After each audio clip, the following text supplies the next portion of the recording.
Utopia, Part 1.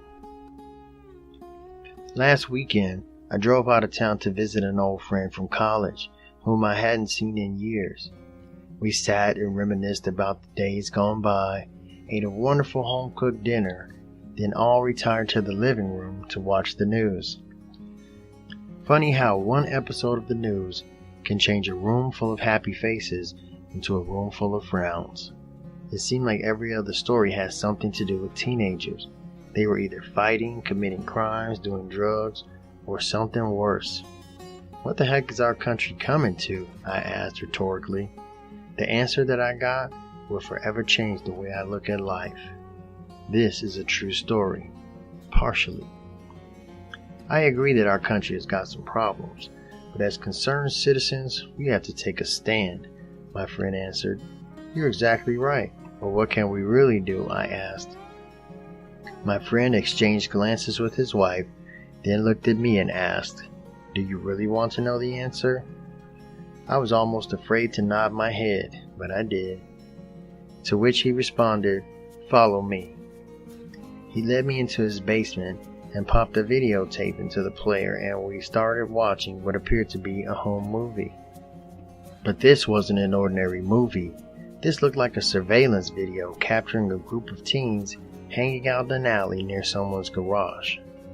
A few of the teens were passing around what could have been a cigarette, while a few others held aerosol cans which I assumed were filled with spray paint.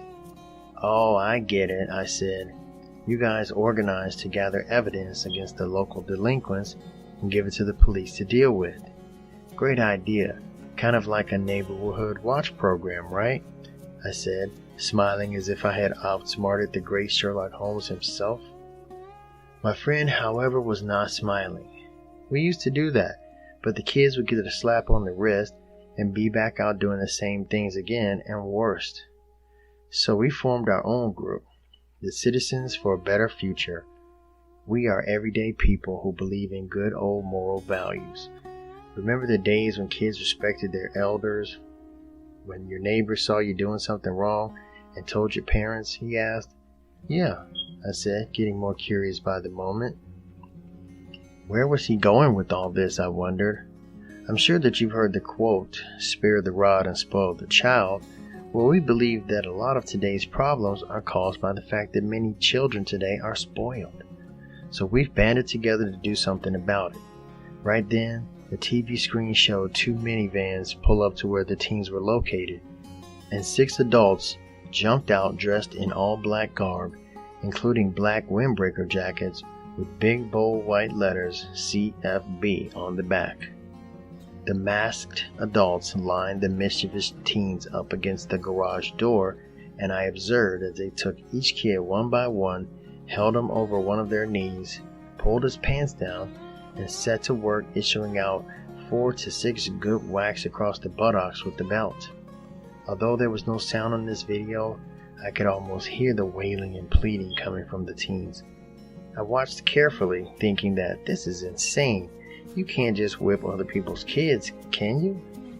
When it was all said and done, each of the kids appeared to be sincerely apologetic, and with bowed heads they all walked away in separate directions. Wow, you've got to be kidding, I said. How can you get away with this? I asked. Well, most of the town people agreed that something had to be done, and we began meeting to discuss solutions. When an elder male made the remark that some of these kids just need a good old-fashioned tanning, so we took a vote and formed a committee. We wear masks to protect our identity, and we do what's needed. Nobody gets hurt. We're careful about that part. But most importantly, all that mayhem that you see on the news tonight doesn't happen here.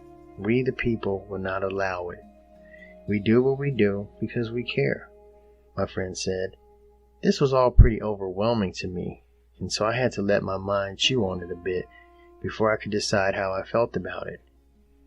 The rest of the weekend was very pleasant and memorable, and I bade them farewell and promised to come back again soon. As I headed home, I couldn't stop thinking about this odd little town with the odd little name, Utopia. It's actually a nice place to visit, but I think the people there might be a little too odd. Living by moral values, taking responsibility to work together as a community to address important issues, these are radical concepts. It's the government's job to take care of things like keeping our kids in line, isn't it?